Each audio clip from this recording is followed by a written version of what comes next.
पुणे। सुबह 5 बजे आर्यन की कार पुणे के एक छोटे से घर के बाहर खड़ी थी। आर्यन उस घर की डोरबेल बजाता है। वो घर छोटा था पर उसके आसपास का माहौल बहुत अच्छा था। छोटे से गार्डन में 2 चेयर और एक टेबल रखी गई थी। आसपास फूल खिल रहे थे।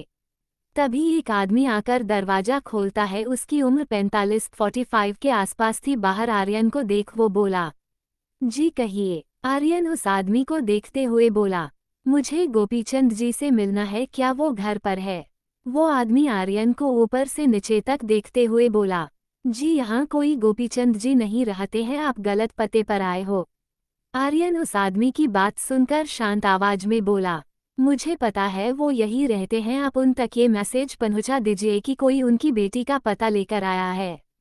वो आदमी हमें सरहिला अंदर चला जाता है और आर्यन को वहीं बैठने को कहता है। आर्यन गार्डन में लगी चेयर पर आकर बैठ जाता है। आर्यन सामने लगे फूलों को एकटक देखने लगता है। उसके फेस अब भी हमेशा के तरह सीरियस था।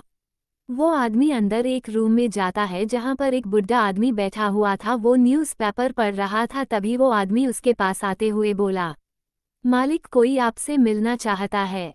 उस आदमी की बात सुनकर वो आदमी सर उठाकर ऊपर देखता है और न्यूज़पेपर को फोल्ड कर टेबल पर रखते हुए बोला, तुम्हें पता है हरिया, हम किसी से नहीं मिलते।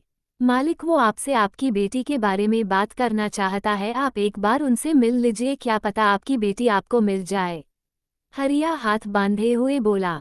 हरिया की बात सुनकर गोपीचंद जी खड़े हो जाते हैं और रूम में बनी विडो के पास जाते हैं। वो एक हाथ से पर्दा उठाकर बाहर देखते हैं तो बाहर उन्हें आर्यन बैठा दिखाई देता है। आर्यन का चेहरा ऊपर की तरफ था। वो चेयर से सिर टिका कर बैठा था। आर्यन को कुछ देर गौर से देखने के बाद गोपीचंद जी वास पर्दा लगा देते हैं और रूम में टहलने लगते हैं। उनके दोनों हाथ पीछे की तरफ थे, आंखों पर ग्लासेस लगे हुए थे, बाल वाइट हो चुके थे, लाइट येलो कलर का कुर्ता और वाइट धोती पहने गोपीचंद जी अच्छे लग रहे थे। उनका फिट शरीर और 6 फुट की हाइट उन्हें और अच्छा बना रही थी। उन्हें देख कोई भी कह सकता था कि ये अपने जवानी के दिनों काफी हैंडसम होंगे। गोपीचंद जी कुछ सोचकर कमरे से बाहर निकल जाते हैं। हरिया भी उनके पीछे पीछे चला जाता है। आर्यन गार्डन में बैठा अपना फोन चला रहा था। उसे इंतजार करना बिल्कुल पसंद नहीं था, फिर भी वो मेहर के लिए गोपीचंद जी का इंतजार कर रहा था। तभी उसके कानों में कदमों की आहट पड़ती है। आर्यन उस तरफ देखता है तो गोपीचंद जी हरिया के साथ उसकी तरफ ही आ रहे थे। आर्यन गोपीचंद जी को आता देख खड़ा हो जाता है। गोपीचंद जी आर्यन के पास आकर उसे गौर से देखते हुए बोले, कौन हो तुम और मुझसे क्यों मिलना चाहते हो और मेरी बेटी के बारे में क्या जानते हो? आर्यन गोपीचंद जी के पैर छूकर वापस ठीक से खड़ा होकर दोनों हाथ पॉकेट में डालकर सीधा खड़ा होते हुए बोला, सब कुछ जो आप जानना चाहते हैं, क्या हम बैठकर बात कर सकते हैं? गोपीचंद जी हमें सर हिला आर्यन को बैठने का इशारा करते हैं। आर्यन चेयर पर बैठ जाता है। गोपीचंद जी हरिया को देख बोले, हरिया जाओ चाय नाश्ते का इंतजाम करो। हरिया जी मालिक कह अपने हाथ में पकड़ा साफा अपने कंधे पर टांगते हुए चला जाता है। वही करण मेहर के पास बैठा था। कल रात से वो वही बैठा था। उसकी आंखों से नींद कोसों दूर थी। करण एकटक मेहर के मुरझाए चेहरे को देख रहा था। अनुराग ने विक्की को सुबह होते ही फोन कर मेहर के बारे में बता दिया था। रूही विक्की के पास थी इसलिए उसे भी मेहर के बारे में पता चल जाता है। रूही मैसेज कर अनुज को भी मेहर के बारे में बता देती है। तीनों साथ में हॉस्पिटल आते हैं। रूही कैबिन का डोर खोल अंदर आते हुए बोली, भाई मेहर की तबीयत अब कैसी है? करण रूही को देख मेहर का हाथ छोड़ खड़ा होते हुए बोला, वो अब ठीक है, तुम टेंशन मत लो, बस आर्यन समय पर मेडिसिन ले आए फिर बच्चा बिल्कुल ठीक हो जाएगा। विक्की और अनुज भी रूही के पीछे आ जाते हैं। विक्की करण को देख बोला, कुछ बताया उसने? करण नहीं में सिर हिलाते हुए बोला, नहीं अभी तक तो कुछ नहीं बताया, पर कह रहा था इस बार सारा सच बता देगा। अगर इसमें वो गलत हुआ तो मैं मेहर को एक पल भी उसके साथ नहीं रहने देने वाला। रूही भी करण की हाँ में हाँ मिलाते हुए बोली, सही कहा भाई आपने, मैं भी आपकी बात से एग्री करती हूँ। अनुराग अंदर आते हुए बोला, करण अब तू घर जाकर कुछ देर आराम कर, हम सब है यहाँ। करण मना करते हुए बोला, नहीं मैं कहीं नहीं जा रहा, जब तक मेहर ठीक नहीं हो जाती मैं यही रहूंगा। विक्की रूही को इशारा करता है कि वो करण को कहे, शायद करण उसकी बात मान ले। रूही हमें सर हिला करण को देखते हुए बोली, भाई अनुराग सही कह रहा है, आप कुछ देर जाकर आराम कर ले, तब तक हम हैं यहाँ पर और हम पक्का मेहर को एक सेकंड के लिए अकेला नहीं छोड़ेंगे। सभी करण को घर जाने के लिए रिक्वेस्ट करते हैं। करण सबको एक नज़र देख बोला, ओके ठीक है मैं जाता हूँ, पर तुम लोग मेहर का ध्यान रखना। सभी हमें गर्दन हिला देते हैं। करण मेहर के माथे पर किसकर घर के लिए निकल जाता है। करण के जाने के बाद विप्लव आता है और मेहर को एक बार चेक कर सब कुछ सही बता चला जाता है। गोपीचंद जी आर्यन को देख बोले, अब बताओ क्या जानते हो मेरी बेटी के बारे और तुम कौन हो, मुझसे मिलना क्यों चाहते हो। आर्यन बात ज्यादा ना घुमाते हुए सीधे सीधे साफ लहजे में बोला, मैं आर्यन जिंदल इंडस्ट्री का मालिक और आपसे मिलना मेरे लिए बहुत जरूरी था। दरअसल मेरी वाइफ को पॉइजन दिया गया है और उसके असर को मिटाने के लिए मुझे आपसे हर्बल मेडिसिन लेना है। गोपीचंद जी आर्यन की बात सुनकर एक तंज भरी हंसी हंसते हुए बोले, तो तुम भी अपने मतलब के लिए आए हो यहाँ पर, मैं तुम्हारी मदद क्यों करूं। आर्यन दोनों हाथ घुटनों पर टिका आगे झुकते हुए बोला, अगर मैं कहूँ कि मेरी वाइफ आपकी नातिन है तो क्या आप मेरी मदद करेंगे। आर्यन की बात सुनकर गोपीचंद जी की आंखें हैरानी से बड़ी हो जाती है। गोपीचंद जी के लिए यह एक झटके जैसा था। फ्लैशबैक। दरअसल गोपीचंद जी के एक बेटा और एक बेटी राकेश और प्रतिभा जी थे। गोपीचंद जी अपने दोनों बच्चों से बहुत प्यार करते थे। उनका छोटा सा परिवार बहुत खुशहाल था। गोपीचंद जी आयुर्वेदिक के जाने माने डॉक्टर थे। राकेश प्रतिभा से छोटा था। प्रतिभा जी को अपने कॉलेज के एक लड़के संजीव से प्यार हो जाता है। संजीव भी प्रतिभा जी से बहुत प्यार करता था, पर गोपीचंद जी ने प्रतिभा जी की शादी अपने दोस्त के बेटे रत्न से तय कर दी थी। प्रतिभा जी काफी खूबसूरत व समझदार थी और रत्न को पहली नज़र में ही प्रतिभा जी से प्यार हो जाता है। प्रतिभा जी गोपीचंद जी को इस शादी के लिए मना करती है, पर गोपीचंद जी प्रतिभा जी को अपने दोस्त का जबान देने का कह उसकी बात को टाल देते हैं। प्रतिभा जी संजीव को नहीं छोड़ सकती थी, वो उससे बहुत ज्यादा प्यार करती है। संजीव और प्रतिभा जी ने गोपीचंद जी को बहुत समझाने की कोशिश की, पर गोपीचंद जी ने उनकी एक भी नहीं सुनी, जिस कारण प्रतिभा जी रातों को बहुत रोती थी। प्रतिभा जी अपनी बेटी को ऐसे दुखी नहीं देख सकी, इसलिए उन्होंने राकेश की मदद से प्रतिभा जी को संजय के साथ घर से भगा दिया। प्रतिभा जी ने मना किया। उनकी मां ने उन्हें समझाया कि ऐसे जबरदस्ती के रिश्ते में वो कभी खुश नहीं रह सकेगी। आज वो रत्न जी के कहने पर शादी तो कर लेगी, पर कभी भी उस रिश्ते में खुश नहीं रह पाएगी, और जिस रिश्ते में प्यार नहीं होता वो रिश्ता मजबूरी बनकर रह जाता है।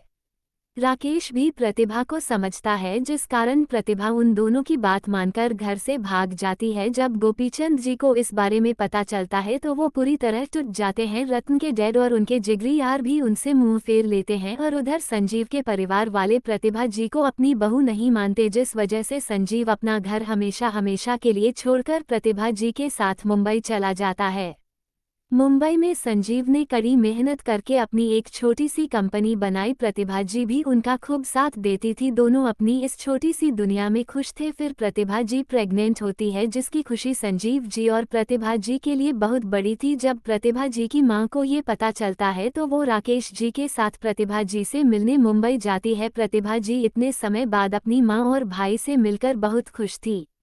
प्रतिभा जी को देख राकेश जी और उनकी मां जानकी जी भी बहुत खुश होती है। शाम को जब राकेश जी और उनकी मां वापस पुणे जा रहे थे, तब संजीव जी भी उनके साथ घर से निकलते हैं। संजीव जी को एक इम्पोर्टेंट मीटिंग के लिए जाना था। वो घर पर एक मैड को प्रतिभा जी का ख्याल रखने का कहकर चले जाते हैं। प्रतिभा जी को कहा पता था आज वो अपना इतना प्यारा परिवार खोने वाली है। उसी दिन संजय जी, राकेश और उनकी मां का एक बहुत बड़ा रोड एक्सीडेंट हो जाता है, जिसमें राकेश जी और संजीव जी की ऑन द सपोर्ट मौत हो जाती है और प्रतिभा जी की मॉम को हॉस्पिटल में एडमिट किया जाता है, पर वो भी नहीं बच पाती। प्रतिभा जी सदमे में चली जाती है। जिस मैड को संजीव ने प्रतिभा जी का ख्याल करने के लिए रखा था, वो हर वक्त उनका ख्याल रखती थी और उसी की दोस्त थी रचना। रचना को प्रतिभा जी की हालत के बारे में पता चलता है तो अपने शातिर दिमाग में आइडिया बना लेती है। उस औरत को नहीं पता था कि रचना का एक बेटा भी है। वो मैड रचना से अपने एक दोस्त के घर पर एक दो बार मिली थी। रचना अपने प्लान के अकॉर्डिंग अपने 3 साल के बेटे, जिसका नाम मिंटू था, उसे प्रतिभा जी के घर के बाहर छोड़ आती है। प्रतिभा जी जैसे तैसे अपने बच्चे के लिए खुद को संभालती है। तभी मैड उसे बताती है कि बाहर एक बच्चा रो रहा है, पता नहीं कौन उसको यहाँ छोड़कर चला गया।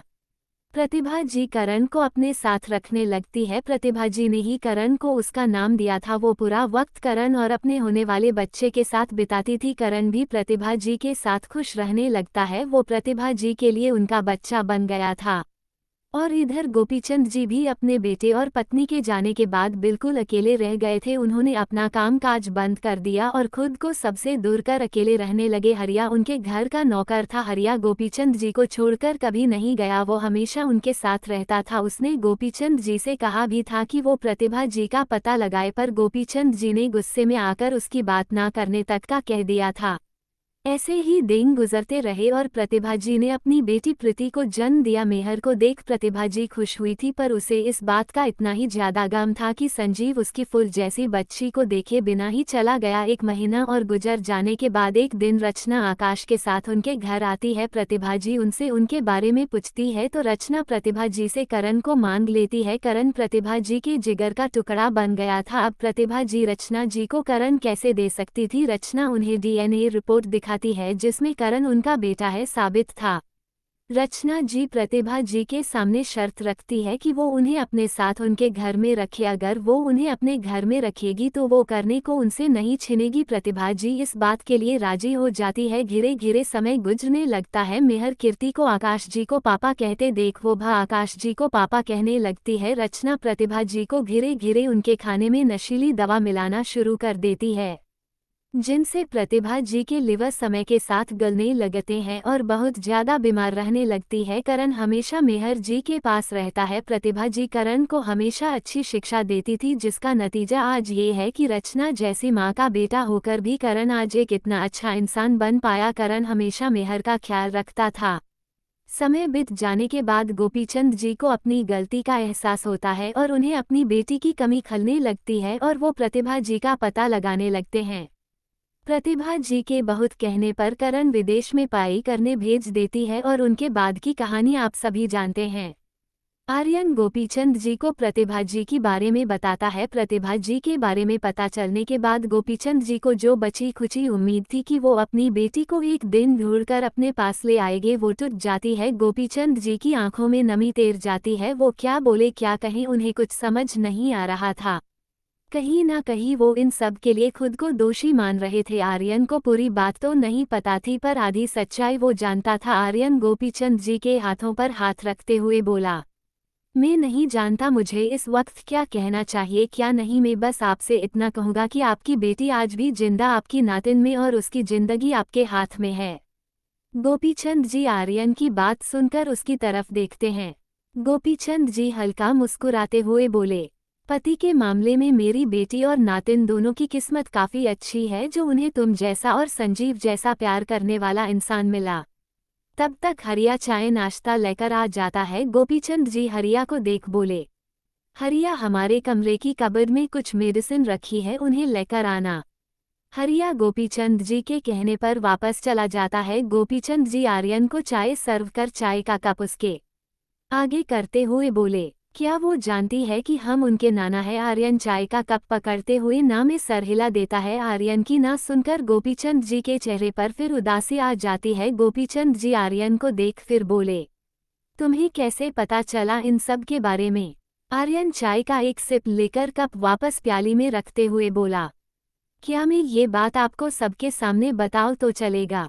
गोपीचंद जी आर्यन को नासमझी में देखने लगते हैं। आर्यन के चेहरे पर एक भी एक्सप्रेशन शो नहीं हो रहा था। कोई भी ये नहीं बता सकता कि आर्यन क्या सोच रहा है। आर्यन गोपीचंद जी के चेहरे को देख समझ जाता है कि वो उसकी बात को नहीं समझे। आर्यन गोपीचंद जी की आंखों में देखते हुए बोला, वो क्या है ना, मेरे दोस्त भी मुझसे कुछ जानना चाहते हैं और खासकर मेहर का भाई करण, अगर अब उन्हें कुछ नहीं बताया तो। गोपीचंद जी ठहाका लगा हंसते हुए बोले, ओ तो ये बात है, कोई बात नहीं, आप हमें बाद में बता देना। गोपीचंद जी आर्यन से कुछ देर तक बातें करते हैं। तब तक हरिया भी मेडिसिन लेकर आ जाता है। गोपीचंद जी के पास कुछ मेडिसिन रखी थी, अगर वो नई मेडिसिन बनाते तो उन्हें 4 से 5 दिन का वक्त लगता। गोपीचंद जी अपने छोटे से गार्डन में औषधीय पौधे लगाकर रखते थे और उनसे वो कभी कभी मेडिसिन बनाते रहते थे। वो अपनी ये कला जाते जाते किसी को सिखाकर जाना चाहते थे ताकि भविष्य में ये काम आ सके, इसलिए वो हरिया को औषधीय मेडिसिन बनाना सिखाते रहते थे। आर्यन गोपीचंद जी को लेकर मुंबई के लिए निकल जाता है। वही दादी हॉल में बैठी चाय पी रही थी, तभी वान्या उबासी लेते हुए आती है और मेहर को आवाज लगाते हुए बोली, भाभी एक कॉफी ला दो प्लीज।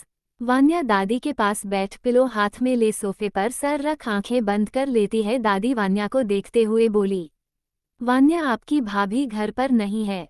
वान्या झट से आंखें खोल देती है। वान्या गर्दन टेढ़ा कर दादी को देखते हुए बोली, भाभी सुबह सुबह कहाँ चली गई। दादी वान्या को बताती है कि कल पार्टी के बाद मेहर और आर्यन दोनों फार्म हाउस चले गए। वान्या दादी की बात सुन सोफे पर आलती पालती मारकर बैठते हुए बोली, ये तो अच्छा है ना, दोनों को एक दूसरे के साथ वक्त मिलेगा और मैं जल्दी से बुआ बन जाऊंगी, कितना अच्छा होगा ना। दादी भी मुस्कुराकर हाँ में सर हिला देती है। तभी वान्या के फोन पर नोटिफिकेशन की आवाज आती है। मालती वान्या के लिए कॉफी लाकर उसे देते हुए बोली, लीजिए मैडम जी आपकी गर्मा गर्म कॉफी। वान्या एक हाथ से कॉफी कप पकड़ और दूसरे हाथ से मोबाइल अनलॉक करते हुए बोली, मालती यार तुम्हारी उम्र मेरे जितनी है तो तुम मुझे ये मैडम बुलाना बंद करो, मुझे तुम वान्या भी तो कह सकती हो। पर मैं कैसे? मालती बोली। वान्या वटस्प ओपन करता हुए बोली, पर वर कुछ नहीं वरना मैं तुमसे बात नहीं करने वाली। वान्या मैसेज देख एक बड़ी सी स्माइल कर देती है। मैसेज नील का था, I really hope you had a good sleep. Good morning my new friend. Vanya Neel का मैसेज देख स्माइल कर देती है और वापस उसे मैसेज सेंड करते हुए बोली, गुड मॉर्निंग नील जी। दादी और मालती दोनों वान्या को मुस्कुराते देख एक दूसरे की ओर देखते हैं। दादी वान्या को देख बोली, ऐसा क्या मिल गया आपको फोन में जो आप इतना मुस्कुरा रही हो। वान्या दादी की आवाज सुनकर फोन बंद करते हुए बोली, कुछ नहीं दादी, वो बस दोस्त का मैसेज था। दादी आईब्रो उचकाते हुए बोली, तो इसमें मुस्कुराने वाली कौन सी बात है, तुम्हारे दोस्तों के मैसेज तो तुम्हें बहुत बार आते हैं, ऐसे तो तुम कभी भी नहीं मुस्कुराए। वान्या कॉफी का शिप ले मुस्कुराते हुए बोली, क्या यार दादी तब नहीं मुस्कुराई तो क्या मैं अब नहीं मुस्कुरा सकती हूँ। दादी शातिर स्माइल करते हुए मालती की ओर देखते हुए बोली, मालती तुम्हें नहीं लगता कोई बदला बदला सा लग रहा है, पता नहीं अब फ्रेंड है या कोई बॉयफ्रेंड। वान्या अपने माथे पर हाथ मारते हुए बोली, हो गया बंटाधार, अब क्या आप मेरे दोस्तों पर भी शक करोगी, कोई बॉयफ्रेंड नहीं है मेरा। दादी फटाक से बोली, तो बना ना, किसका इंतजार कर रही है तू।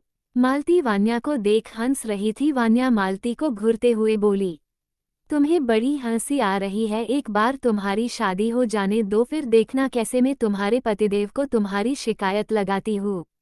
मालती अपनी प्यारी आवाज में मुस्कुराते हुए बोली, वो तब ना जब हम शादी करेंगे, हम अपनी अम्मा को छोड़कर कहीं नहीं जाने वाली।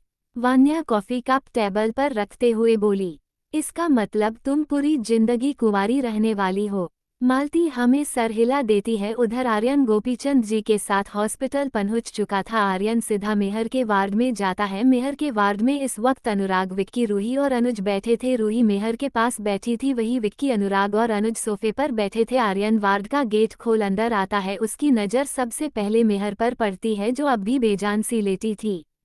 डोर की आवाज सुनकर सबकी नजर आर्यन पर चली जाती है। आर्यन को देख चारों खड़े हो जाते हैं। अनुराग आर्यन को देख जल्दी से उसके पास आते हुए बोला, आ गया तू, क्या गोपीचंद जी का पता मिला तुम्हें, तुम्हें मेडिसिन मिली या नहीं।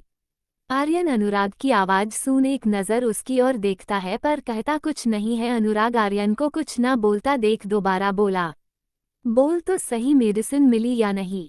तभी दोबारा केबिन का डोर खुलता है। सभी डोर की ओर देखते हैं। सामने गोपीचंद जी खड़े थे। आर्यन के अलावा गोपीचंद जी को कोई नहीं जानता था। एक विप्लव था जो गोपीचंद जी को सिर्फ नाम से जानता था कि वो भी अपने दादा से उनके बारे में सुना था। गोपीचंद मेहर को देखते हैं। मेहर की बंद आंखें, उसका छोटा सा मासूम गोल चेहरा, पतले होठ। मेहर की शक्ल प्रतिभा जी में बहुत मिलती थी। वो प्रतिभा जी की तरह ही बहुत खूबसूरत थी। मेहर को गोपीचंद जी की आंखों में नमी छा जाती है। गोपीचंद जी आर्यन की ओर देखते हैं जैसे वो उससे इजाजत ले रहे हो कि क्या वो मेहर से मिल सकते हैं। आर्यन उनकी आंखों में देख समझ जाता है कि वो क्या कहने की कोशिश कर रहे हैं। आर्यन पलकें झपका देता है। गोपीचंद जी आर्यन की हाथ सुन मेहर की तरफ बढ़ जाते हैं। रूही जो मेहर के पास खड़ी थी गोपीचंद जी को देख वहां से हट जाती है। गोपीचंद मेहर के पास जाकर बैठ जाते हैं। वो उसका चेहरा बहुत गौर से देख रहे थे। गोपीचंद जी एक हाथ उठा मेहर जी के सिर पर रखते हैं और मन में कहते हैं, हम आपका बचपन नहीं देख पाए बच्चा, पर आपके नाना आपके साथ जरूर वक्त बिताना चाहेंगे। मैं तुम्हारी माँ से तो आखिर बार नहीं मिल पाया, पर तुम्हें अपनी बेटी को देखता हूँ। तुम जल्दी ठीक हो जाओ, मुझे तुम्हारे मुंह से एक बार नानू सुनना है। विक्की आर्यन के पास आकर बोला। आर्यन ये कौन है? आर्यन विक्की को देख एक लाइन में उत्तर देते हुए बोला, ये मेहर के नाना गोपीचंद जी है। अनुराग आंखें बड़ी कर आर्यन को देखते हुए बोला, मतलब मेडिसिन मिल गई? आर्यन हमें सर हिला देता है। तभी विकल्प भी आ जाता है क्योंकि आर्यन ने आते ही विकल्प को इन्फॉर्म कर दिया था। आर्यन विकल्प को मेडिसिन दे देता है। विकल्प मेडिसिन लेकर एक नर्स को देते हुए बोला, मैडम को मेडिसिन दो और इनका कोलेस्ट्रॉल चेक कर लेना। नर्स हमें सर हिला देती है। विकल्प आर्यन को देख बोला, 1 घंटे बाद में फिर से इनका चेकअप करूंगा, उसमें पता चल जाएगा मैडम की हालत में कितना सुधार है। आर्यन हमें सर हिला देता है। विकल्प मेहर को चेक कर वहां से चला जाता है। आर्यन बाहर जाते हुए बोला, करण को हॉस्पिटल आने को कहूँ, उसके सवालों के जवाब देना है। अनुराग हमें सर हिला अपना फोन निकाल लेता है। वही आर्यन हॉस्पिटल से बाहर निकल हॉस्पिटल के साइड खाली जगह चला जाता है जहां इस वक्त कोई नहीं था। वो जगह बिल्कुल सुनसान दिखाई दे रही थी। आर्यन वहां रखे एक बेंच पर बैठ जाता है और पॉकेट से सिगरेट निकाल उसके कस लेने लगता है। आर्यन का फेस सीरियस था। वो क्या सोच रहा है ये उसके फेस को देखकर कोई पता नहीं लगा सकता था। उसका चेहरा हमेशा एक्सप्रेशन लेस रहता था। आर्यन अपने हर फेशियल एक्सप्रेशन को छुपाने में माहिर था। तभी वहां एक आदमी आता है। आर्यन उस आदमी को बिना देखे बोला, कुछ पता चला? वो आदमी हमें सर हिलाते हुए बोला, यस सर, ये काम घर के नौकर का है जो 5-6 दिन पहले ही ज्वाइन हुआ था और अब वो ये शहर छोड़कर भाग गया है।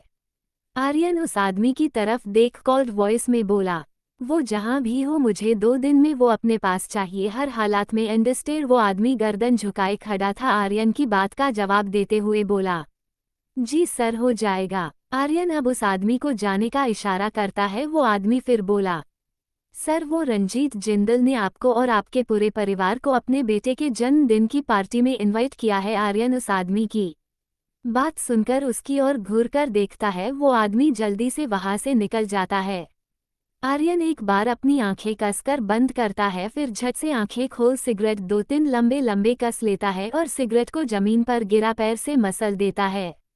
वही रूही गोपीचंद जी से मेहर के बारे में बात कर रही थी। इस वक्त उसके और गोपीचंद जी दोनों के चेहरे पर स्माइल थी। रूही गोपीचंद जी को मेहर की शरारतों के बारे में बता रही थी, जिसे सुनकर गोपीचंद जी बहुत खुश नजर आ रहे थे। वो मेहर की शरारतें देख नहीं पाए, पर उन्हें खुशी थी कि वो उन लम्हों के बारे में सुन पा रहे हैं। तभी वार्ड का दरवाजा खुलता है और करण हौंफते हुए अंदर आता है।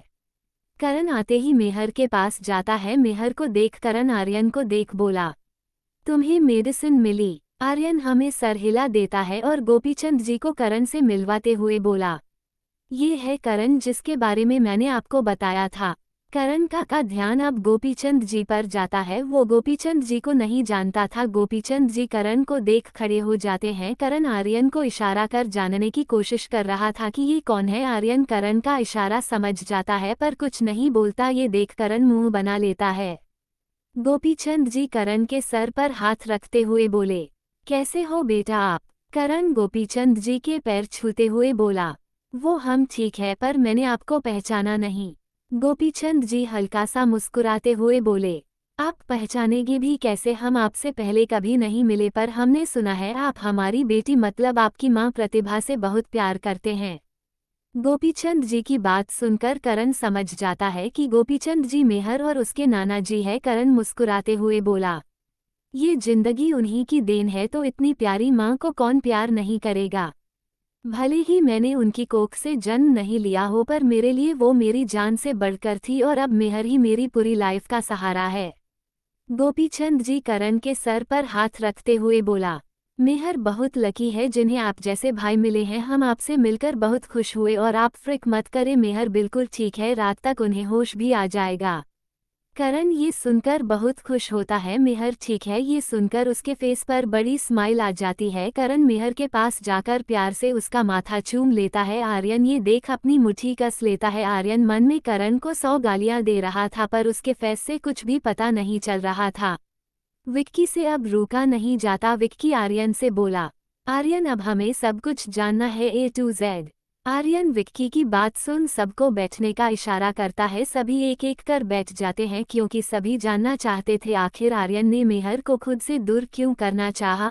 अगर वो मेहर से प्यार करता था तो फिर उसने कीर्ति से प्यार करने का नाटक क्यों किया, क्यों मेहर को घर से निकाला। आखिर इसके पीछे आर्यन की ऐसी क्या मजबूरी रही हो सकती है। आर्यन सबकी और एक नज़र देखता है। सभी जानने के लिए उत्सुक थे। आखिर में आर्यन सबका इंतजार खत्म करते हुए बताने लगता है। 13 साल पहले आर्यन करण के साथ हॉस्पिटल में गया हुआ था क्योंकि प्रतिभा जी की तबीयत ज़्यादा खराब हो गई और उस समय करण अकेला था। करण 13 साल का था। आकाश जी और रचना को कोई फर्क नहीं पड़ रहा था। वो तो प्रतिभा जी को वैसे ही जल्द से जल्द मारना चाहते थे। आर्यन करण की मदद करने के लिए उसके साथ हॉस्पिटल आया था। तभी वहां एक 10 साल की क्यूट सी प्यारी सी लड़की आती है। ये लड़की थी मेहर। मेहर रो रही थी। उसके साथ ड्राइवर था जिसके साथ मेहर हॉस्पिटल आई थी। मेहर करण के पास आकर रोते हुए बोली, करण भाई मम्मा कहाँ है, उनकी तबीयत कैसी है, वो ठीक तो हो जाएगी ना। आर्यन मेहर की रुआंसी आवाज सुनकर उसकी तरफ देखता है। आर्यन जानता था करण की 2 बहनें हैं, एक कीर्ति एक प्रीति। करण हमेशा मेहर के बारे में बातें किया करता था। उसने मेहर के बारे में जानने के बाद आर्यन का मन होता था वो एक बार मेहर से मिले पर करण से क्या कहे ये उसे समझ नहीं आता था। पर आज वो पहली बार मेहर को सामने से देख रहा था। पिंक कलर की फ्रॉक पहने, खुले बाल जिन पर किल्च लगाकर पीछे की तरफ किया गया था, मासूम गोल मटोल चेहरा जिसे देख आर्यन मेहर को देखता रह जाता है। आर्यन के मन में एक सवाल उठ रहा था जिसका जवाब वो खुद ही दे रहा था, क्या यह मेहर है, काश यही मेहर हो। आर्यन के सवालों का जवाब देते हुए करण मेहर को गले लगाते हुए बोला, बच्चा आप रो क्यों रहे हो, अगर माँ को पता चला ना आप रो रही थी तो सच में मुझे बहुत डांट पड़ने वाली है और माँ जल्द ठीक हो जाएगी। वो आपको ऐसे रोते देखेगी तो अच्छा थोड़ी लगेगा उन्हें, इसलिए आप रोना रोना बंद करो। मेहर सिसकते हुए मासूम आवाज में करण के गले लगे हुए ही बोली, वो पक्का ठीक है ना, पापा कह रहे थे वो मरने वाली है, वो ऐसा क्यों कह रहे थे। करण मेहर का एक चेहरा अपने दोनों हाथों में पकड़ते हुए अंगूठे से उसकी आंखों से निकल रहे आंसू को पोंछते हुए बोला, नहीं बच्चा ऐसा नहीं है, आप तो जानते हो ना वो हमसे प्यार नहीं करते और आपके पापा तो संजीव अंकल है, फिर आप उनको हमेशा पापा क्यों कहती रहती हो। मेहर धीमे से मुस्कुराते हुए बोली, वो कीर्ति दी कहती है ना इसलिए हम भी उन्हें पापा कह देते हैं। आर्यन चुपचाप गौर से मेहर और करण की बात सुन रहा था। मेहर की और करण की बातों से उसे पता चल गया था कि यह मेहर है। यह आर्यन और मेहर की पहली मुलाकात थी जिसमें आर्यन ने मेहर को देखा था पर मेहर ने एक बार भी आर्यन को नहीं देखा था। 5 साल बाद आर्यन खुद का होटल बिजनेस स्टार्ट करने वाला था। अभी उसकी उम्र 18 साल थी। जिस जिंदगी में बच्चे मौज मस्ती करते हैं, अपने कॉलेज के दिनों को उजाया करते हैं, उन दिनों में आर्यन ने अपने खुद के बिजनेस में कदम रख दिया था और आर्यन की मदद हरीश अग्रवाल मेहाका के डैड ने की थी। उनके इन्वेस्टमेंट से आर्यन से अपना होटल का बिजनेस फर्श से अर्श तक पहुंचा दिया था। इसमें सबसे ज्यादा आर्यन की मेहनत थी, पर अगर सही वक्त पर हरीश जी आर्यन का एक साथ नहीं देते तो आर्यन आज जिस पोजीशन पर है वो वहाँ कहीं नहीं होते। आर्यन कनाडा में रहकर अपनी आगे की स्टडी कर रहा था, साथ में अपना बिजनेस संभाल रहा था। विक्की जब अपनी पाई के लिए प्रतिभा जी की जिद पर कनाडा जाता है तो रचना कीर्ति को भी जबरदस्ती उसके साथ भेज देती है। करण, आर्यन, कीर्ति, विक्की, अनुराग और राहुल चारों एक कॉलेज में पढ़ते थे। करण जब भी मेहर से वीडियो कॉल पर बात करता था तब आर्यन चुपके से मेहर को देख लेता था।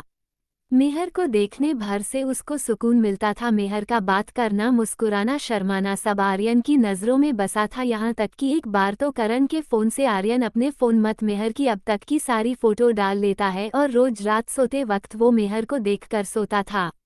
और इसी बीच एक बार आर्यन की मुलाकात हरीश अग्रवाल से कनाडा में होती है जहां उनके साथ उनकी बेटी मिशिका भी मौजूद थी। आर्यन ने मिशिका से कोई बात नहीं की पर मिशिका आर्यन को देखते ही उसके लिए पागल हो गई थी। आर्यन था ही इतना हैंडसम जिसे देख हर लड़की आर्यन को अपना बनाने के लिए कुछ भी करने को तैयार थी। पर आर्यन किसी को नजर उठाकर देखता तक नहीं था। आर्यन सिर्फ मेहर को चाहता था, मेहर ही उसके दिल दिमाग जहन यहाँ तक कि रग रग में बस चुकी थी। मिशिका पागल थी और हरीश जी की इकलौती बेटी थी। हरीश जी ने मिशिका का बहुत इलाज करवाया था, जिस वजह से उसकी हालत में इतना सुधार हो गया था कि उसे कभी कभी पागलपन के दौरे पड़ते थे। हरीश जी नहीं जानते थे मिशिका को आर्यन से मिलाना उनकी सबसे बड़ी गलती है।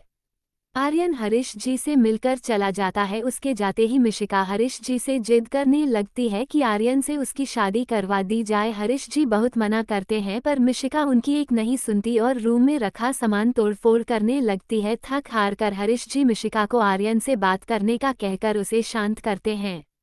हरीश जी बहुत परेशान थे। एक तो मिशिका उनकी इकलौती बेटी थी, ऊपर से मिशिका के अलावा उनका कोई नहीं था और अपनी लाडली बेटी के लिए वो एक बार आर्यन से बात करने का सोचते हैं। वो आर्यन पर किसी भी प्रकार का कोई प्रेशर नहीं बनाना चाहते थे। उन्हें अपनी बेटी की दिमागी हालत पता थी, तो वो आर्यन पर अपनी पागल बेटी को नहीं थोपना चाहते थे। हरीश जी कुछ दिन बाद आर्यन को मिलने के लिए बुलाते क्यों है। आर्यन हरीश जी के कहते ही उनसे मिलने आ जाता है। आर्यन अब तक इन सब से बेखबर था। दोनों एक होटल में मिलते हैं। आज मिशिका हरीश जी के साथ नहीं थी। हरीश जी आर्यन के सामने सोफे पर बैठे थे। आर्यन हरीश जी के चेहरे पर परेशानी को नोटिस कर लेता है। आर्यन हरीश जी को देख बोला, क्या हुआ अंकल, आप परेशान लग रहे हो, कुछ हुआ है क्या? हरीश जी आर्यन की बात पर उसकी तरफ देखते हुए बोले, आर्यन बेटा गलत मत समझना, पर इसमें मैं तुम्हें फोर्स नहीं करूंगा। तुम जैसा चाहोगे वैसा ही होगा। अगर तुम मना करते हो तो भी मुझे बुरा नहीं लगेगा। मैं तुम पर किसी भी प्रकार का दबाव नहीं बनाना चाहता। आर्यन हरीश जी की बात को नहीं समझ पा रहा था। हरीश जी की सारी बातें उसके सर के ऊपर से जा रही थी। आर्यन हरीश को देख बोला, अंकल आप साफ साफ बताइए बात क्या है, आप किस बारे में कह रहे हो? हरीश जी एक गहरी सांस लेकर आर्यन का हाथ अपने हाथों में पकड़ते हुए बोले, आर्यन हमारी बेटी आपसे शादी करना चाहती। हरीश जी की बात सुनकर आर्यन झट से खड़ा हो जाता है। आर्यन का ऐसे रिएक्शन के बारे में हरीश जी जैसे पहले ही जानते थे। हरीश जी को देखते हुए विकास बोला, अंकल आपको पता भी है आप क्या बोल रहे हैं? अभी मेरी उम्र ही क्या है, माफ कीजिए अंकल, उम्र का तो फिर भी ठीक है, पर मैं आपकी बेटी से शादी नहीं कर सकता। अगर कर भी लिया तो मैं उसे कभी अपना नहीं पाऊंगा, क्योंकि मेरे दिल में जहन में मेरी रग रग में यहाँ तक कि मेरी हर सांस पर किसी और का नाम लिखा है। मैं उसे छोड़कर किसी से प्यार करना तक तो दूर किसी के बारे में सोच नहीं सकता। हरीश जी आर्यन की बात सुनकर कुछ नहीं कहते, जैसे वो पहले ही जानते थे कि आर्यन का एक जवाब क्या होने वाला है। हरीश जी आर्यन को वापस बैठाते हुए बोले, ठीक है हम आपको फोर्स नहीं कर रहे हैं, पर हमारी बात ध्यान से सुनिए, हमारी बेटी पागल है।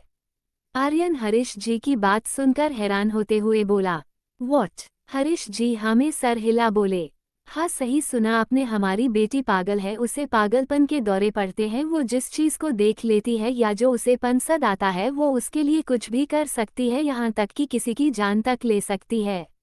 हम पूरी कोशिश करेंगे कि वो आपसे दूर रहें, और आप भी उस लड़की को जिसे आप प्यार करते हैं उसको मिशिका के सामने मत आने देना। हम तो कहेंगे कि आप किसी से प्यार का नाटक कीजिए। हम मिशिका के जहन में ये बात बिठाने की कोशिश करेंगे कि आप किसी और से प्यार करते हो। आर्यन हरीश जी की बात सुनकर बोला, पर अंकल इसमें नाटक करने की क्या जरूरत है? मैं किसी और से प्यार करता हूँ ये आप उसे कह सकते हो ना, और सबसे बड़ी बात आप उसे मेंटल हॉस्पिटल। आर्यन अपनी बात पूरी करता उससे पहले ही हरीश जी बोले, नहीं कर सकता मैं ऐसा, अगर ऐसा वो मेरी इकलौती बेटी है, मेरे जीने का सहारा है, मैं उसे मेंटल हॉस्पिटल कैसे भेज सकता हूँ? और रही प्यार करने के नाटक की बात, तो बस अगर उसे फिर से अटैक नहीं आता तो ये हमारे लिए अच्छा होगा, वो अब कुछ स्टेबल होने लगी है। आर्यन हरीश जी की बात समझ जाता है, पर दोनों इस बात से अनजान थे कि मिशिका उनकी बात सुन रही है। मिशिका हरीश जी के पीछे आ गई थी और आर्यन के आने से पहले रूम में छुप गई थी। अब मिशिका उस लड़की की तलाश में थी जिसे आर्यन प्यार करता है। वही आर्यन कीर्ति को अपनी गर्लफ्रेंड बना लेता है। कीर्ति आर्यन पर पहले दिन से ट्राई कर रही थी, आखिर वो कॉलेज का सबसे हैंडसम लड़का था और कनाडा में पढ़ाई कर रहा है, साथ में जिंदगी परिवार का बेटा है, और जिंदा परिवार वैसे भी इंडिया का सबसे पावरफुल और रिच परिवार था। कीर्ति आर्यन की गर्लफ्रेंड बन जाती है। राहुल आर्यन से हमेशा से जलता था, अब कीर्ति आर्यन की गर्लफ्रेंड है तो उसे भी कीर्ति को हासिल करना था। कीर्ति आर्यन की कहने को गर्लफ्रेंड थी, पर आर्यन ने कीर्ति को कभी हाथ नहीं लगाया था, इम्पैक्ट उसे नजर उठा देखा तक नहीं था। आर्यन बस कभी कभार नॉर्मली कीर्ति से बात करता था, वो भी दोस्त बनकर। मिशिका को सारी सच्चाई पता थी और वो आर्यन को पाने का सॉलिड प्लान बनाने में लगी थी। ऐसे ही 5 साल बीत जाते हैं। आर्यन और हरीश जी ने तो यही सोच रखा था मिशिका आर्यन को भूल चुकी है, पर मिशिका आर्यन की पल पल की खबर रखती थी। इन 5 सालों में राहुल कीर्ति को अपनी तरफ कर चुका था। करण साल में 2-3 बार इंडिया आता था और मेहर और प्रतिभा से मिलकर जाता था। आर्यन और विक्की दोनों इंडिया वापस आ जाते हैं और उनके साथ कीर्ति भी आ जाती है, क्योंकि कीर्ति और राहुल ने आर्यन को धोखा देने का प्लान बनाया था, जिसका जिक्र मैंने पहले ही कर दिया था। आर्यन प्रतिभा जी से मिलने हॉस्पिटल जाता था। प्रतिभा जी आर्यन को जानती थी और वो बहुत खुश होती थी आर्यन से मिलकर। प्रतिभा जी ने आर्यन अच्छा लगता था और वो आर्यन से मेहर की शादी कराना चाहती थी। प्रतिभा जी को मेहर की शादी करानी थी, क्योंकि उनके जाने के बाद उन्हें पता था रचना मेहर को हर्ट करेगी और करण को वो एक सक्सेसफुल इंसान बनाना चाहती थी। करण मेहर का ध्यान अपनी जान से ज्यादा रखता था, पर वो नहीं चाहती थी कि करण अकेला मेहर पर ध्यान दे, उसकी लाइफ में भी कोई आए, उसे समझे, उससे प्यार करे। इसलिए एक दिन प्रतिभा जी आर्यन के सामने ये बात रख देती है। आर्यन पहले से ही मेहर को पसंद करता था, तो वो हाँ कह देता था। अब कीर्ति आर्यन को शादी के लिए कहती है और उधर प्रतिभा जी के पास बहुत कम वक्त बचा था। उनके पास केवल 10 दिन थे। प्रतिभा जी ने आर्यन को करण को बताने से मना किया था और उसे मेहर की कसम दी थी, जिसे आर्यन चाहकर भी नहीं तोड़ सकता था। आर्यन ने प्लान बनाया कि वो कीर्ति किडनैप करा देगा शादी वाले दिन, और उस दिन वो अपनी बेइज्जती के बदले कीर्ति के मॉम डैड से मेहर को मांग लेगा। पर कीर्ति आर्यन से ही 3 कदम आगे निकली और आर्यन की शादी मेहर से करा दी जाती है। शादी होते ही आर्यन को कॉल आती है कि प्रतिभा जी अब इस दुनिया में नहीं रही। प्रतिभा जी जाते जाते आर्यन और मेहर की शादी लाइव फोन पर देख कर गई थी और उन्हें खुश रहने का आशीर्वाद भी देकर गई थी। रचना बहुत खुश थी कि आखिर उसकी जिंदगी से प्रतिभा और मेहर नाम की दोनों बलाएं एक साथ निकल गई। मिशिका को बस इतनी इन्फॉर्मेशन मिलती है कि कीर्ति शादी से भाग गई है, तो मिशिका जहां आर्यन की शादी तुड़वाने जा रही थी वहां से वापस चली जाती है। अब आर्यन मेहर को कुछ दिन इस रिश्ते को अपनाने के लिए वक्त देना चाहता था। आखिर में मेहर के लिए ये शादी जबरदस्ती वाली थी, उसे किसी ने शादी के लिए नहीं पूछा, बस सभी अपनी मन मर्जी चलाते रहे। शादी के 2 दिन बाद आर्यन दादी वान्या और विन्या को एयरपोर्ट छोड़ने जाता है। आते वक्त उसे मिशिका मिल जाती है। मिशिका को पता चल जाता है कि आर्यन की शादी हो गई है और वो ये खबर सुन आग बबूला हो गई थी। आर्यन जब सब कुछ बता रहा था तभी वार्ड का दरवाजा खुलता है और डॉक्टर विकल्प अंदर आता है। विकल्प मेहर का चेकअप करने आया था। आर्यन विकल्प को देखकर चुप हो जाता है। विकल्प सबको एक नज़र देखता है, उसके बाद मेहर की तरफ बढ़ जाता है, उसका चेकअप करता है। करण विकल्प के पास आ जाता है। चेकअप होने के बाद विकल्प आर्यन को देख बोला, मैं अभी ठीक है, देर रात को इन्हें होश आ जाएगा या फिर कल सुबह। आर्यन हमें गर्दन हिला देता है। विकल्प वहां से चला जाता है। उसके जाते ही आर्यन गोपीचंद जी को देख बोला, आप थक गए हैं, आप करण के साथ उसके घर जाइए, जब मेहर को होश आ जाएगा मैं सभी को इन्फॉर्म कर दूंगा। करण मना करने को हुआ कि आर्यन उसे घूरते हुए बोला, देख मैं अभी बिल्कुल भी झगड़ा करने के मूड में नहीं हूँ, तो चुपचाप तुम यहाँ से जाओ, वो भी बिना कोई ड्रामा करें। उसे होश आते ही सबसे पहले तुम्हें ही इन्फॉर्म करूंगा। करण एक नज़र मेहर को देखता है, फिर एक बार बिहान को देखता है, पर वो कुछ नहीं कहता। उसे आर्यन के फेस पर थकावट और इरिटेशन साफ दिखाई दे रही थी। वो कल रात से सोया नहीं था और अब दूसरे दिन का दिन छिपने को हो आया था। इसीलिए कारण बिना कुछ कहे वहां से गोपीचंद जी को लेकर चला जाता है। फिर सभी एक एक कर वहां से निकल जाते हैं। अब मेहर के वार्ड में आर्यन और मेहर अकेले थे। आर्यन सबके बाहर जाने के बाद अपने सर को अपने हाथ से दबाकर बोला, सारे नमूने मेरे ही किस्मत में लिखे हैं। इतना बोल वो मेहर को देखता है, जो इन सब से बेखबर अब भी बेहोश पड़ी थी। आर्यन वैसे ही मेहर को देखते हुए उसके करीब बढ़ जाता है और वहीं मेहर के पास बैठते हुए मेहर के एक हाथ को अपने हाथों में लेकर बोला, बीबी अब सब कुछ ठीक हो जाएगा, अब तुम्हें कोई दर्द नहीं दूंगा, अब मैं खुद से दूर नहीं करूंगा। अब तक तुमने मेरी झूठी नफरत और झूठी नाराजगी देखी है, अब तुम मेरा प्यार, मेरा जुनून, मेरा पागलपन, मेरी आशिकी देखोगी। अब तक तुमने उस आर्यन को देखा है जो तुमसे झूठी नफरत का दावा करता था, पर अब तुम उस आर्यन को देखोगी जो तुमसे किसी पागल की तरह प्यार करता है। जो तुम्हारे लिए कुछ भी कर सकता है। बहुत हुआ बीबी, अब मैं हम दोनों के बीच में किसी को आने नहीं दूंगा। और ये आर्यन जिंदल का वादा है तुमसे। जानता हूँ तुम गुस्सा हो मुझसे और शायद नफरत भी करने लगी हो मुझसे, पर अब मैं तुम्हें तब तक मनाऊंगा जब तक तुम मुझे दिल से माफ नहीं कर देती और मेरे प्यार को एक्सेप्ट नहीं कर लेती। अब इसके लिए मुझे कुछ भी करना पड़े मैं तैयार हूँ। कल से तुम एक नए आर्यन से मिलोगी। इतना बोल वो मेहर के हाथ को चूम लेता है और कुछ देर बाद वो भी वहीं पास में लगे काउच पर जाकर लेट जाता है। कुछ देर बाद उसे भी नींद आ जाती है। वहीं दूसरी तरफ करण गोपीचंद जी को अपने साथ अपने घर ले आया था। रचना जब गोपीचंद जी को देखती है तो वो करण से पूछती है कि ये कौन है, पर करण रचना को बिना कोई जवाब दिए ही उन्हें ऊपर अपने रूम के बगल वाले रूम में ले आता है। ये कमरा प्रतिभा जी का था, पर अब ये बंद रहता था।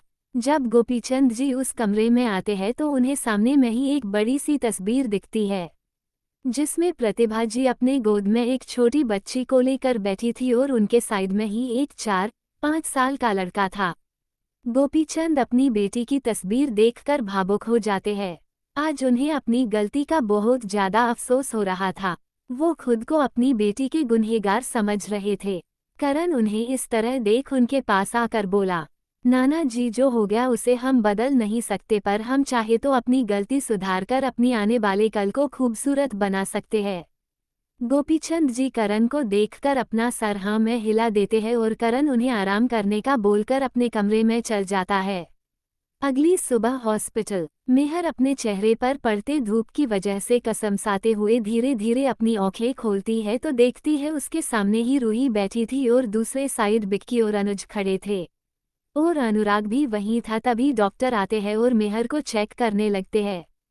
कुछ देर बाद जब वो पूरी तरह मेहर को चेक कर लेते हैं तो अनुराग को देखकर बोले, डॉक्टर अनुराग ये अब बिल्कुल ठीक है, पर अभी ये बहुत ज़्यादा वीक है तो आप सबको इनका प्रॉपर ख्याल रखना होगा और इन्हें टाइम से दवाइयाँ देते रहिएगा। अनुराग डॉक्टर की बात सुनकर अपनी गर्दन हम में हिला देता है और फिर डॉक्टर वहाँ से चले जाते हैं।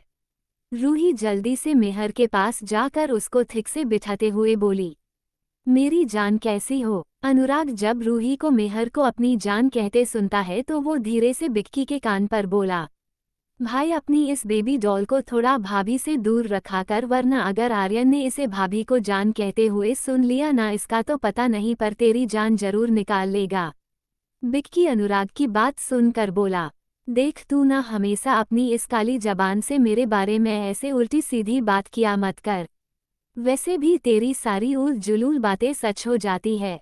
मेहर रूही को देखकर बोली, हम ठीक है। फिर सबको देखकर बोली, भाई कहाँ है और हमें क्या हुआ था।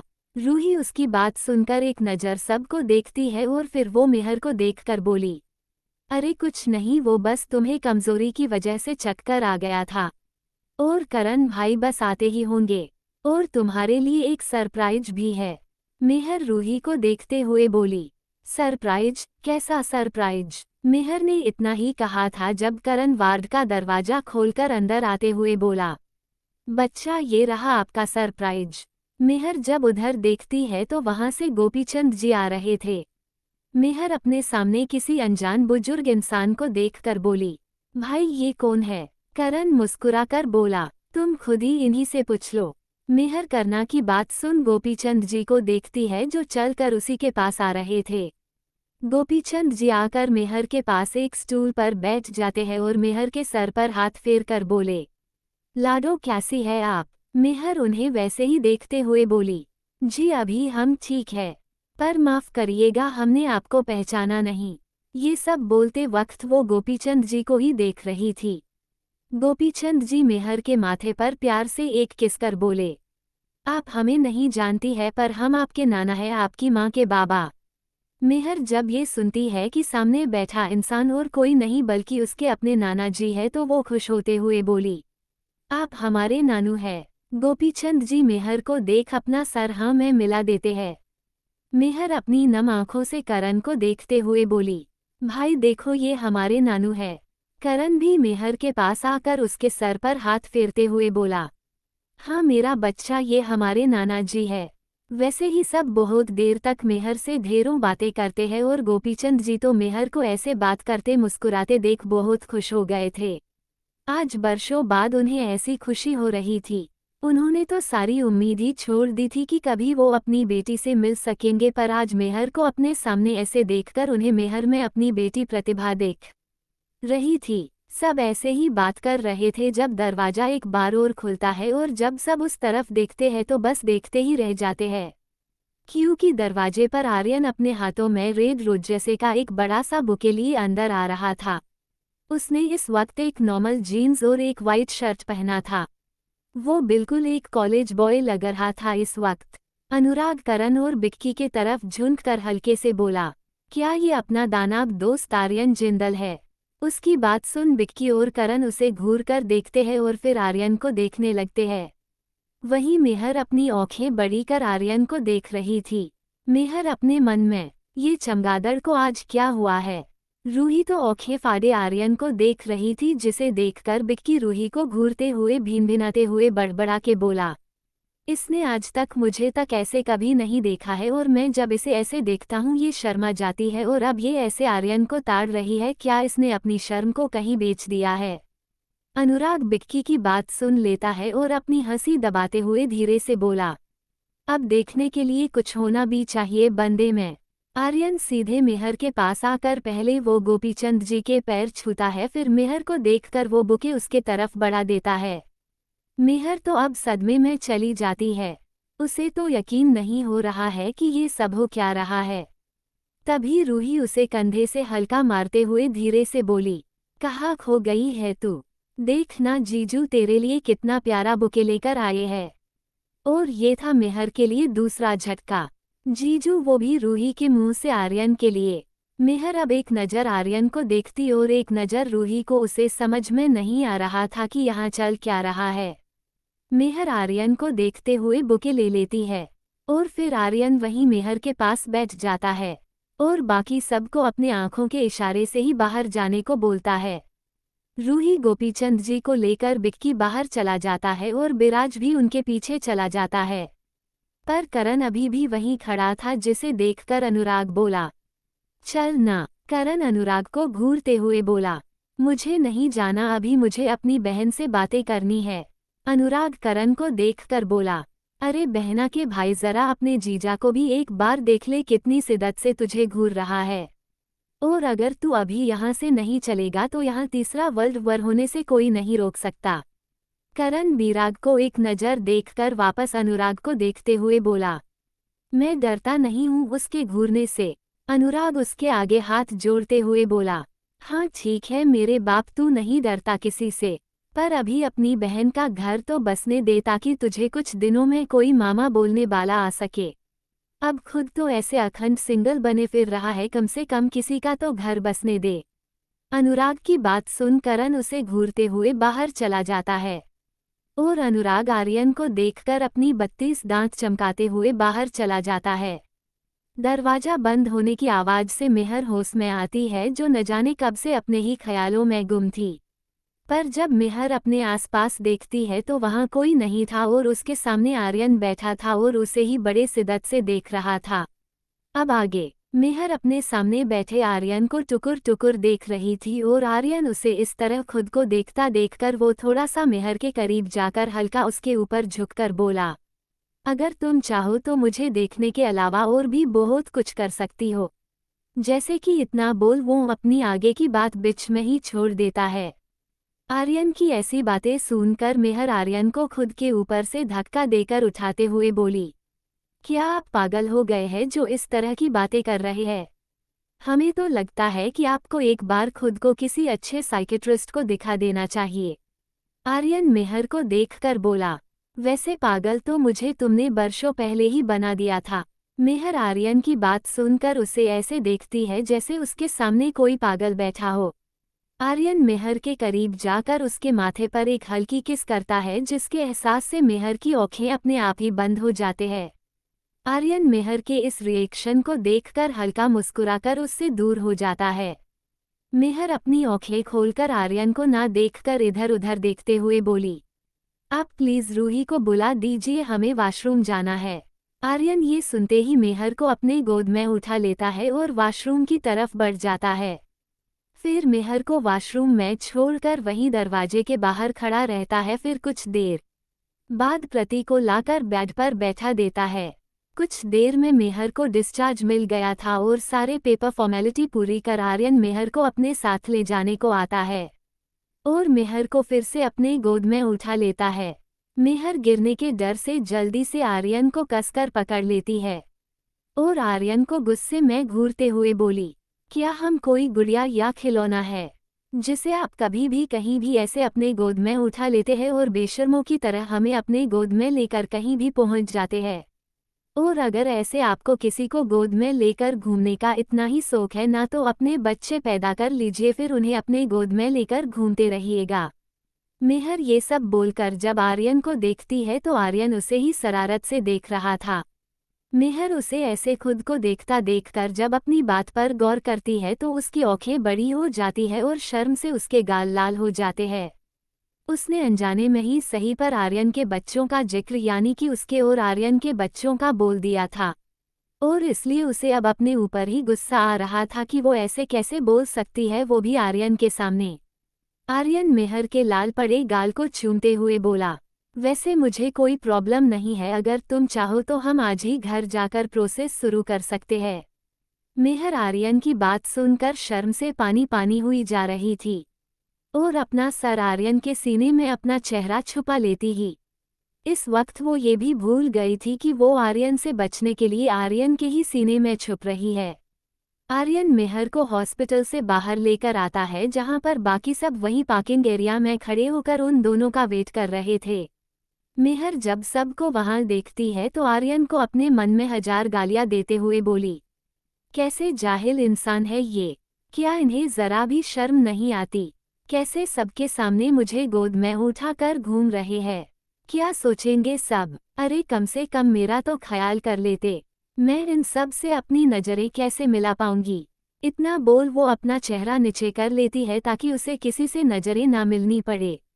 गोपीचंद जी को करण ने बिराज के साथ अपने घर भेज दिया था और अब वहां रूही, बिक्की, अनुराग और करण ही थे। करण अपनी बहन के पास आकर बोला, बच्चा अब आप ठीक तो है ना? मेहर अपने भाई की बात सुनकर वैसे ही अपना सर हाँ में हिला देती है और वहीं रूही मेहर को ऐसे शर्माते हुए देखकर बोली, अरे तेरे गाल ऐसे लाल क्यों है? मेहर रूही की बात सुनकर रूही को ऐसे घूरती है जैसे वो अभी रूही को कच्चा चबाकर खा जाएगी। रूही बिक्की के कान के पास जाकर धीरे से बोली, क्या मैंने कुछ गलत कह दिया? ये मुझे ऐसे क्यों घूर रही है? बिक्की अपनी बेवकूफ़ बेबी डॉल को देखते हुए अपने मन में बोला, यार ये इतनी बेवकूफ़ क्यों है? उसकी मन की बात अनुराग समझते हुए बोला, क्योंकि तू एक चालाक लोमड़ी है। बिक्की अनुराग को घूर कर देखकर वापस रूही को देख अपना सर बेबसी में हिला देता है। वहीं करण तो आर्यन को घूर रहा था और आर्यन करण को एक डेविल स्माइल देते हुए बोला, वैसे साले साहब अगर आपका अपनी बहन से मिलना हो गया हो तो क्या मैं अपनी बीबी को लेकर जा सकता हूँ? करण अपने दांत पीसते हुए बोला, और तुम्हें इतनी जल्दी क्यों है, मैं जान सकता हूँ? आर्यन मुस्कुराकर बोला, अब देखो तुम तो शादी कर ही नहीं रहे हो और अब तक सिंगल ही हो, पर मैं शादीशुदा हूँ और यू नो ना, हस्बैंड एंड वाइफ को कुछ प्राइवेट टाइम चाहिए होता है और वैसे भी तुम्हें भी तो मामू बनना होगा, तो सोच रहा हूँ तुम्हें जल्द से जल्द मामू बना दूँ। तो इसके लिए मुझे अपनी बीबी के साथ कुछ स्पेशल टाइम स्पेंड करना होगा, यू नो ना व्हाट आई मीन। इतना बोल वो करण को आई विंक कर सामने अपनी गाड़ी की तरफ बढ़ जाता है और मेहर तो मानो शर्म से कहीं डूब मरना चाहती हो। उसकी तो एक नज़र भी किसी को देखने की हिम्मत नहीं हो रही थी। वो बस किसी तरह यहाँ से भाग जाना चाहती थी। उससे अब और ऐसी बातें बर्दाश्त नहीं हो रही थी। वो अपने मन में आर्यन को हजारों गालियां दे रही थी। मेहर अपने मन में, इनसे बड़ा बेशरम इंसान मैंने आज तक अपनी पूरी लाइफ में नहीं देखा। अरे ऐसे कौन बोलता है? मन तो करता है इनका सर फोड़ दूं, इनके सारे बाल नोच लूं और इनकी। उसने इतना ही अपने मन में बोला था जब आर्यन उसे बीच में टोकते हुए बोला, अरे अब बस भी करो बीबी, अब क्या मुझे जान से मारने का इरादा है? मेहर आर्यन को देखकर बोली, आपको शर्म नहीं आती सबके सामने ऐसी बातें करते हुए। आर्यन मेहर को अपने गाड़ी के पैसेंजर सीट पर बैठते हुए उसके ऊपर झुककर बोला, बीबी ऐसे बात अगर नहीं करूंगा तो हमारा बच्चा कैसे होगा जिसे मैं अपने गोद में लेकर घूमूंगा, और अगर तुम्हें बुरा लगा तो ठीक है, हम अकेले में ऐसी बात करेंगे, घर जाकर ये बोल वो उसके नाक को अपने नाक से रब कर देता है और मेहर तो बस उसकी बातें और हरकतें देख रही थी।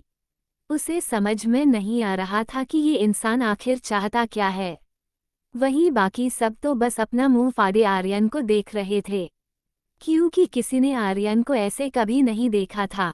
अनुराग करण के कंधे पर अपना कोहनी रखकर बोला, ये आर्यन ही है ना, मतलब इतना रोमांटिक और इतना केयरिंग। मुझे तो ये सब देखकर लग ही नहीं रहा कि ये खड़ूस इतना बदल सकता है। करण अपना कंधा झटक कर बोला, इसे रोमांटिक और केयरिंग नहीं छिछोरापंथी कहते हैं जो ये महाशय कर रहे हैं, और ये बेशरम हो गया है, ज्यादा कुछ नहीं। अनुराग अपने हाथ को संभालते हुए बोला, अरे इतना क्यों चीड़ रहा है, देख उसने कहा है कि वो तुझे जल्द ही मामू बनाने वाला है तो थोड़ा तो खुश हो जा। करण अनुराग को घूरते हुए बोला, चुप कर जा वरना मैं तेरा मुंह तोड़ दूंगा। इतना बोल करण भीन भिनाते हुए अपनी गाड़ी की तरफ बढ़ जाता है, और अनुराग अपना मुंह बनाते हुए बस करण को देखते रह जाता है। वहीं रूही हंसते हुए बोली, वैसे कितना मजा आएगा ना जब मेहर और जीजू का बेबी होगा। बिक्की अपने सामने खड़े दो बेवकूफों को देखकर अपना सर हिलाकर रूही का हाथ पकड़कर अपनी गाड़ी की तरफ बढ़ जाता है, और अनुराग अपना सर खुजलाकर बोला, इसे क्या हुआ। फिर वो अपनी कंधे उचकाकर हॉस्पिटल के अंदर चला जाता है। वहीं आर्यन अपनी गाड़ी ड्राइव कर रहा था और मेहर अपने आड़े टेढ़े मुंह बनाते हुए अपने मन में पता नहीं आर्यन को क्या कुछ सुनाए जा रही थी। आर्यन मेहर को एक नज़र देखकर अपना सर नागवारी में हिला देता है और फिर कुछ देर में ही उसकी गाड़ी अपने फार्म हाउस में आकर रुकती है।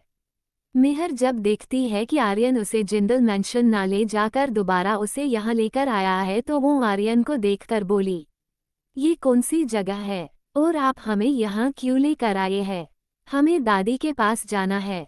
आर्यन मेहर के इतने सारे सवाल सुनकर एकदम से अपनी सीट बेल्ट खोलकर मेहर के ऊपर झुककर बोला, शुश बीबी तुम कितना बोलती हो, हम अपने फार्म हाउस में आए हैं और हम यहाँ कुछ दिन रुकने वाले हैं ताकि हमें कोई डिस्टर्ब ना कर सके। मेहर हकलाते हुए बोली, जी डिस्टर्ब मतलब किस चीज में डिस्टर्ब। आर्यन मेहर के गाल को लिक करते हुए बोला, बीबी अब तुम ही ने तो कहा बच्चा करने को, अब इस चीज के लिए हमें कुछ करना होगा और मैं नहीं चाहता कि कोई भी हमें डिस्टर्ब करे। मेहर आर्यन को धक्का देकर बोली, ठरकी इंसान कहीं के कैसी बातें करे जा रहे हैं आप, और ये सब हम बस दादी और भाई के बिजनेस की वजह से झेल रहे हैं वरना हमें आपकी शकल भी नहीं देखनी। इतना बोल वो दरवाजा खोलकर फार्म हाउस के अंदर जाने लगती है, और आर्यन अपना हाथ स्टीयरिंग पे मारते हुए बोला, कंट्रोल आर्यन कंट्रोल, तुझे अपनी बीबी को प्यार से मानना होगा क्योंकि वो अभी तुझसे गुस्सा है। इतना बोल वो भी गाड़ी से बाहर आकर मेहर के पीछे पीछे फार्म हाउस के अंदर आ जाता है। मेहर जब अंदर आती है तो देखती है इस घर में कोई नहीं था, पर घर बहुत खूबसूरत था। हाँ वो पहले आई थी यहाँ पर, उस वक्त मेहर ने यहाँ गौर से देखा नहीं था, पर अब वो इस घर के खूबसूरती में खो गई थी। तभी आर्यन मेहर को पीछे से अपनी बाहों में भरकर बोला, बीबी क्या तुम्हें ये पसंद आया, ये तुम्हारा ही है। मेहर कसमसाते हुए आर्यन को खुद से अलग करते हुए बोली, हर खूबसूरत चीज़ हमें पसंद आए ये जरूरी नहीं है, क्योंकि अक्सर खूबसूरत चीज़ ही हमसे दूर होकर हमें सबसे ज़्यादा तकलीफ देते हैं। इतना बोल वो अपने बहते आंसू को बेदर्दी से पोंछते हुए ऊपर की तरफ भाग जाती है। अब आगे मेहर ऊपर की तरफ भाग जाती है और आर्यन बस उसे ऊपर जाता हुआ देखता रहता है। तभी उसका मोबाइल रिंग होने लगा तो वो जब मोबाइल चेक करता है तो उसमें बिक्की का कॉल आ रहा था।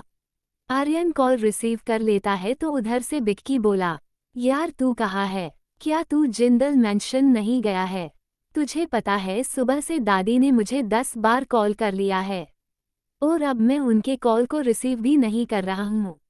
आर्यन बिक्की की बात सुनकर बोला, दादी को बोल दो मैं और बीबी कुछ दिन फार्म हाउस में रुकेंगे और वो फिक्र ना करें, बहुत जल्द हम मेंशन में आ जाएंगे। इतना बोल वो कॉल कट कर देता है और किचन की तरफ बढ़ जाता है। अब मेहर ऊपर आ तो गई थी पर अब कहा जाए उसे समझ में नहीं आ रहा था। यहाँ कमरे बहुत सारे थे पर हर कमरे का दरवाजा लॉक था, सिर्फ आर्यन के रूम का दरवाजा खुला था।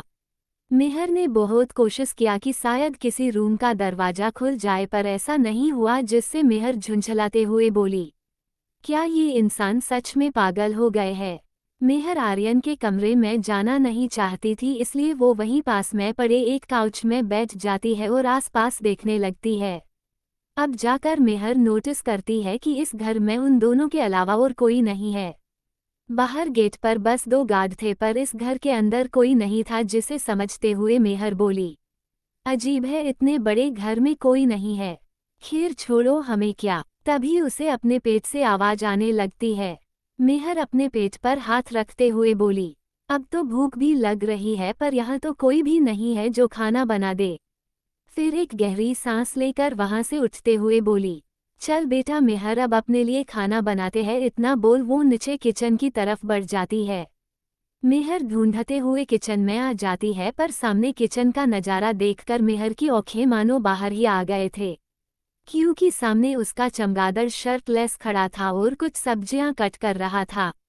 मेहर उसे इस तरह देखकर अपना सालाइबा घटकती है और खुद को आर्यन को ताड़ने से रोकते हुए खुद के हाथों को अपनी आंखों के सामने रखकर बोली, मेहर तुम ये क्या कर रही हो? इस ठरकी इंसान के साथ रहकर तुम भी वैसी होती जा रही हो।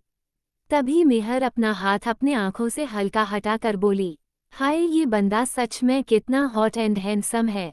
फिर खुद के ख्यालों को झटकते हुए बोली, नहीं नहीं मेहर, ये सब मोह माया है और तुझे इन सब से दूर रहना है। तभी उसके कानों में आर्यन की एक कशिश से भरी आवाज सुनाई दी, वैसे मैं तुम्हारा ही हूं तो तुम मुझे देखने के साथ साथ छू भी सकती हो। मेहर जब आर्यन की बात सुनती है तो वो हड़बड़ते हुए बोली, हम आपको नहीं देख रहे थे, समझे आप? मेहर की बात सुन आर्यन मूंढकर मेहर के करीब आते हुए उसे देखने लगा। मेहर के गाल इस वक्त लाल हो गए थे और वो इस वक्त किसी खरगोश की तरह क्यूट लग रही थी। आर्यन का तो मानो मेहर को ऐसे देख बुरा हाल हुए जा रहा था। वहीं मेहर आर्यन को ऐसे खुद के तरफ आते देख वो हकलाते हुए बोली, देखिए हमें भूख लगी है तो हमें खाना बनाना है। आर्यन वैसे ही मेहर के करीब आते हुए बोला, मैंने तुम्हारे भूख का जुगाड़ तो कर दिया है पर अब तुम्हें देखकर मुझे भी भूख लगी है। मेहर आर्यन को देखते हुए, हाँ तो आप भी खा लीजिए अगर आपको भूख लगी है। आर्यन मेहर के करीब आकर उसके कमर में अपनी एक हाथ डालकर उसे खुद के करीब कर बोला, खा तो लून पर तुम बस एक बार इजाजत तो देकर देखो। इतना बोल आर्यन झुककर मेहर के नेक पर किस कर लेता है और आर्यन के इस हरकत से मेहर की सांस रुक जाती है और वो कस के आर्यन के कंधे को पकड़ लेती है, जिसे महसूस कर आर्यन मुस्कुरा देता है और वैसे ही उसे कमर से पकड़कर उठा लेता है तो मेहर के पैर अपने आप ही आर्यन के कमर पर लिपट जाते हैं और मेहर अपने हाथ को आर्यन के गले पर डाल देती है। आर्यन एक तक मेहर को देख रहा था और मेहर भी आर्यन के आंखों में ही देख रही थी, मानो वो आर्यन के आंखों को पढ़ना चाहती हो। आर्यन वैसे ही मेहर को लेकर बाहर डाइनिंग टेबल पर बिठाता है और फिर किचन से खाना लाकर डाइनिंग टेबल पर रखता है और वहीं मेहर के पास जाकर बैठ जाता है। मेहर चुपचाप बस आर्यन को देख रही थी। न जाने क्यों आज मेहर को आर्यन का हर एक एक्शन अच्छा और सच्चा लग रहा था। वो जानती थी कि आर्यन उसे प्यार नहीं करता है, वो कीर्ति से प्यार करता है, पर फिर भी पता नहीं क्यों एक बार आर्यन के आंखों में अपने लिए प्यार देखने की उम्मीद हो रही थी। वो बस आर्यन में हमेशा के लिए खोना चाहती थी। आर्यन मेहर के मन की बात अच्छे से समझ रहा था। आर्यन झुककर मेहर के गाल पर एक बेबी किस कर बोला, बीबी अब पहले खाना खा लो, बाद में तुम मुझे जितना चाहे उतना घूर सकती हो, मैं तुम्हारा ही हूँ। इतना बोल वो एक प्लेट में खाना सर्व करने लगता है। आर्यन ने लाइट फूड ही बनाया था क्योंकि अभी मेहर के लिए वही ठीक था। आर्यन अपने हाथ से एक बाइट बनाकर मेहर की तरफ बढ़ा देता है, जिसे देखकर मेहर एक नज़र आर्यन को देखती है और फिर उस खाने को। अब मेहर की आंखों में आंसू आ जाते हैं क्योंकि ये पहली बार था जब आर्यन मेहर की इतनी केयर कर रहा था। मेहर के आंखों में आंसू देखकर आर्यन अपने दूसरे हाथ की मुट्ठी बना लेता है क्योंकि वो जानता था कि मेहर क्या सोच रही है और ये सब उसकी देन ही है। फिर आर्यन अपनी मुट्ठी खोलकर मेहर के आंखों से बहते आंसुओं को पोंछते हुए अपना सर ना में हिलाकर मेहर को खाना खाने का इशारा करता है और मेहर भी वैसे ही आर्यन के हाथ से खाना खाने लगती है। आर्यन मेहर को खाना खिला रहा था और मेहर उसे देखते हुए खा रही थी। मेहर आर्यन को ना खाते हुए देखकर बोली, क्या आपने हमारे खाने में जहर मिलाया है? मेहर की इस बेफिजूल बात को सुनकर आर्यन मेहर को अपनी आंखें छोटी कर घूर कर देखता है। तो मेहर अपने दांत दिखते हुए बोली, वो आप बस हमें खिलाए जा रहे हैं और खुद नहीं खा रहे हैं तो इसलिए। अभी कुछ देर पहले ही आपने कहा था कि आपको भूख लगी है। आर्यन मेहर को वैसे ही लास्ट बाइट खिलाते हुए बोला, मुझे इस खाने की भूख नहीं है। मेहर वैसे ही खाना खाते हुए बोली, तो आपको किस चीज़ की भूख है? आर्यन मेहर को अपनी इंटेंस नज़रों से देखते हुए बोला, मुझे तुम्हारी भूख है बीबी। मेहर जब आर्यन की बात सुनती है तो वो बुरी तरह खांसने लगती है क्योंकि उसका खाना आर्यन की बात सुनकर उसके गले में अटक गया था। मेहर बुरी तरह खांस रही थी और आर्यन मेहर को पानी पिलाते हुए उसकी पीठ सहला रहा था। आर्यन मेहर को नॉर्मल करते हुए बोला, क्या कर रही हो तुम? मेहर जब नॉर्मल हो जाती है तो आर्यन को देखकर बोली, वो हमें नींद आ रही है और हम काफ़ी ज़्यादा थक गए हैं, हमें सोना है। इतना बोल वो आर्यन की बात बिना सुने ही वहां से भागकर ऊपर चली जाती है और आर्यन अपनी खरगोश जैसी बीबी की ये नौटंकी देखकर हल्का मुस्कुरा देता है क्योंकि वो जानता था कि उसकी बीबी का दिमाग कितना खुरापाती है और उसकी कई बातों ने उस छोटे से दिमाग में क्या क्या रायता फैला दिया होगा। वहीं दूसरी तरफ करण अपनी गाड़ी ड्राइव करते हुए अपने ऑफिस जा रहा था, तभी उसे अपने सामने एक लड़की लिफ्ट मांगते हुए नजर आती है। ये एरिया एकदम सुनसान था और ऐसे किसी लड़की को देखकर करण गाड़ी रोक देता है। वो लड़की जब देखती है कि गाड़ी रुक गई है तो अपने गाड़ी से बैग लेकर उस गाड़ी की तरफ बढ़ जाती है और फ्रंट सीट का दरवाजा खोलते हुए बोली, वो एक्चुअली मेरी गाड़ी खराब हो गई है और मुझे कहीं जाना है, अर्जेंट है, प्लीज लिफ्ट दे दीजिए। इतना बोल वो सीट बेल्ट लगाकर जब ड्राइविंग सीट पर देखती ही तो उसके मुंह से एकदम से निकला, तुम? वहीं करण प्रिया को देखकर बोला, क्यों, मैं नहीं हो सकता क्या? प्रिया थोड़ा अकवर्ड होते हुए बोली, नहीं वो बस मैं। इतना बोल वो चुप हो जाती है और थोड़ा रुककर बोली, थैंक्स मुझे लिफ्ट देने के लिए। ये सब बोलते हुए वो सामने देख रही थी और करण प्रिया को देख रहा था। करण उसे वैसे ही देखते हुए बोला, कहाँ जा रही थी तुम? प्रिया करण को वैसे ही बिना देखे बोली, वो कुछ फोटो शूट होनी है तो बस वहीं जा रही थी। प्रिया का ऐसे खुद को नज़रअंदाज करते देख करण को अच्छा नहीं लगता। फिर करण ड्राइव करते हुए बोला, क्या तुम अकेली जा रही थी? तुम्हारा ड्राइवर कहाँ है? प्रिया, वो आज उनकी थोड़ी तबीयत खराब है इसलिए मैं अकेली ही आई थी। करण अब कुछ नहीं कहता और ड्राइव करने लगता है। तभी प्रिया का फ़ोन रिंग होने लगता है, जिसे देखकर प्रिया अपने बैग से फ़ोन निकालती है और मोबाइल पर फ्लैश हो रहे नाम को देखकर उसके चेहरे पे एक छोटी सी मुस्कान खिल गई और उसको ऐसे देखकर करण अब उसके मोबाइल पर देखने की कोशिश करने लगा। प्रिया कॉल पिक कर बोली, हम नील बोलो। करण जैसे ही नील का नाम सुनता है उसका मुंह बन जाता है और वो अपने मन में भीन-भीनाते हुए बोला, यार ये नील तो अजीब चिपकू टाइप इंसान है, जब देखो तब इससे चिपकता रहता है। अरे माना कि वो उसके मूवी की हीरोइन है पर हमेशा ऐसे चिपकना क्या जरूरी है? प्रिया, नील वो एक्चुअली ना मेरा गाड़ी खराब हो गया था इसलिए मैं थोड़ा लेट आऊंगी। नील उधर से, तो तुम अभी कैसे आओगी? प्रिया, डोंट वरी नील, मैं आ जाऊंगी, वो मैं करण के साथ हूँ। नील जब सुनता है कि प्रिया इस वक्त करण के साथ है तो वो उसे छेड़ते हुए बोला, ओए होए क्या बात है, तुम तो बड़ी फास्ट निकली। प्रिया नील की बात सुन शर्माते हुए बोली, नील प्लीज स्टॉप इट। इतना बोल वो कॉल कट कर देती है और फिर अपना मोबाइल अपने बैग में रख लेती है। इस वक्त प्रिया हल्का ब्लश कर रही थी। करण प्रिया को ऐसे देख चिढ़ते हुए अपने मन में बोला, अजीब है, अब उस चिलगोजे ने ऐसा भी क्या कह दिया जो ये इतना शर्मा रही है।